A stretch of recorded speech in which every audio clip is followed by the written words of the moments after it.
नमस्कार, मैं डॉक्टर अजीत भारती आज फिर आपके लिए हिंदी विषय के अंतर्गत भाव पल्लवन अथवा भाव विस्तार का उदाहरण नंबर हम क्या लेकर आए हैं, 4 और 5 लेकर आए। इससे पहले हम 3 उदाहरण भाव पल्लवन से संबंधित लेकर आए थे। अब इस वीडियो में हम 2 लाए, प्रश्न नंबर 4 और प्रश्न नंबर 5। तो मैं आपके सामने बहुत ही सरल भाषा में इसको प्रस्तुत करने का प्रयास करूँगा, ठीक। और जो पहला, दूसरा, तीसरा उसके उदाहरण की भी लिंक इसके डिस्क्रिप्शन बॉक्स में आपको मिल जाएगी। तो चलो फिर शुरू करते हैं। देखो, प्रश्न इस तरह से पूछा जाता है कि जैसे ये दिया है। प्रश्न नंबर 4, बिना विचारे जो करे सो पछताए, पाछे पछताए का भाव पल्लवन कीजिए। ठीक, यानी बिना विचारे जो करे सो पाछे पछताए। पाछे का अर्थ है पीछे, पछताए का है पश्चाताप करना।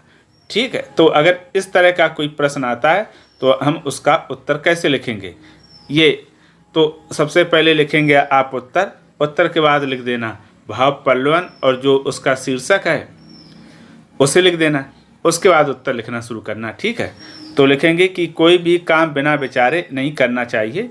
विचार के अभाव में कार्य को सही दिशा नहीं मिल पाती है। यानी कोई भी काम है बगैर विचारे नहीं करना चाहिए, पहले सोच विचार लेना चाहिए, उसके बाद करना चाहिए। नहीं तो क्या होता है, बिना विचारे काम सही दिशा नहीं मिलती है। उसके बाद लिखेंगे कि विचार करने से कार्य का उद्देश्य सुनिश्चित हो जाता है। इससे कार्य संबंधी मजबूत और कमजोर स्पष्ट हो जाते हैं। यानी अगर विचार करके कोई काम करता है तो इससे क्या होता है, जो कार्य से संबंधित मजबूत और कमजोर पक्ष हैं वो एकदम क्लियर हो जाते हैं। उसके बाद हम लिखेंगे फलतः कार्य एक रूपरेखा बन जाती है, जिससे काम करना आसान हो जाता है। कार्य की सफलता की संभावना भी मजबूत हो जाती है। अतः कोई निर्णय करने से पहले खूब सोच विचार कर लेना चाहिए, जिससे इस निर्णय के प्रभाव को समझा जा सके। यानी काम करने से पहले हमें बहुत ही सोच समझ लेना चाहिए। पर आगे हम लिखें कि जो व्यक्ति अच्छे बुरे का विचार कर किसी निष्कर्ष पर पहुंचता है वह अपने निर्णय से संतुष्ट होता है। यानी जो व्यक्ति कोई भी काम करता है पहले सोच विचार लेता है तो वह क्या होता है, जो भी डिसीजन लेता है उससे पूरी तरह संतुष्ट यानी सेटिस्फेक्शन मिलता है उसको।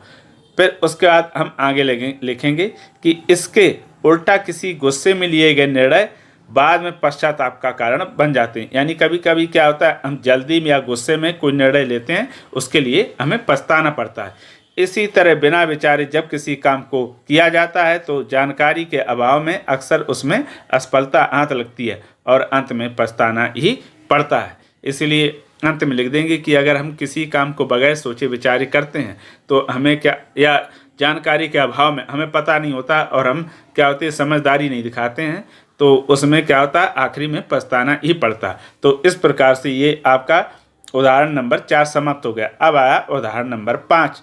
तो उदाहरण नंबर 5 में दिया है कि नर हो ना निराश करो मन को का भाव पल्लवन कीजिए। तो सबसे पहले क्या करेंगे, हम उत्तर लिखेंगे। उत्तर में लिख देंगे भाव पल्लवन। ठीक है, अगर भाव विस्तार है तो भाव विस्तार लिख देंगे। उसके बाद फिर ये शीर्षक लिख देंगे नर होना निराश करो मन को। उसके पश्चात लिखना शुरू करेंगे। तो इस उत्तर हम कुछ इस प्रकार से लिखेंगे। तो इसमें लिखेंगे कि यह सत्य कि मनुष्य इस संसार का सबसे गुणी और बुद्धिमान प्राणी है। मनुष्य अपनी बुद्धि एवं कौशल के बल पर इस संसार में महान से महान काम कर अपने साहस और शक्तिशाली होने का परिचय दे चुका है। वह ऐसा संघर्षशील प्राणी है जिसने अपनी विकास यात्रा में अनेक कष्टों एवं कठिनाइयों का सामना किया है। ये हो गया, ठीक। अब उसके बाद फिर हम इसमें लिखेंगे अगला पैराग्राफ में कि जीवन में अनेक प्रकार की परिस्थितियां आती हैं जिनमें कभी कभी निराशा और आशा भी घेर लेती हैं। यह पंक्ति हमें प्रेरित करती है कि ऐसी स्थिति में भी हमें अपने मन को निराश नहीं होने देना चाहिए। मनुष्य के भीतर अपार शक्ति और सामर्थ्य है जिसे पहचानने और जगाने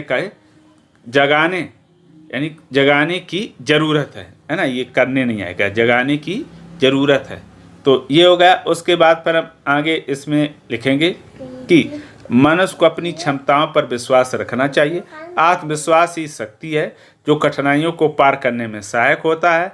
अगर हम अपने भीतर के साहस और आत्मबल को पहचान ले तो कोई भी बाधा हमें रोक नहीं सकती। यानी व्यक्ति अगर अपने अंदर की शक्ति को पहचान ले तो फिर कोई काम करना उसे कठिन नहीं होगा और कोई बाधा उसे रुकावट नहीं डाल पाती है। मुश्किलों से डरने के बजाय उनका सामना करने का साहस रखना चाहिए। हर कठिनाई हमें कुछ नया सिखाती है और हम पहले से अधिक हमें मजबूत बनाती है। निराशा के क्षणों में भी आशा का दामन नहीं छोड़ना चाहिए। फिर उसके बाद आगे हम लिखेंगे कि एक सकारात्मक दृष्टिकोण हमें न केवल मानसिक शांति देता है बल्कि हमारी कार्य क्षमता को भी बढ़ाता है। न रो न निराश करो मन को पंक्ति हमें सिखाती है कि जीवन में किसी भी परिस्थिति में निराश नहीं होना चाहिए। हमें अपने मन को मजबूत रखना चाहिए। आगे फिर लिखेंगे कि क्योंकि मन की शक्ति असीम होती है, आत्मविश्वास, सकारात्मक धैर्य और संघर्ष की भावना से ही हम जीवन में आने वाली चुनौतियों का सामना कर सकते हैं और अपने लक्ष्य को प्राप्त कर सकते हैं। तो इस प्रकार से ये आपके सामने हम दो भाव पल्लन या अथवा भाव विस्तार के उदाहरण लेकर आए थे। बहुत ही सरल भाषा में मैंने आपके सामने प्रस्तुत करने का प्रयास किया है। अगर उसके पश्चात भी कोई भाव पल्लन या भाव विस्तार का उदाहरण हो तो आप उदाहरण लिखकर हमें भेज दिएगा। मैं आपके सामने बहुत ही इसी तरह सरल भाषा में प्रस्तुत कर दूंगा। तो फिर आज के लिए इतना ही। अब हम फिर मिलेंगे किसी नए विषय के साथ। तब तक के लिए धन्यवाद।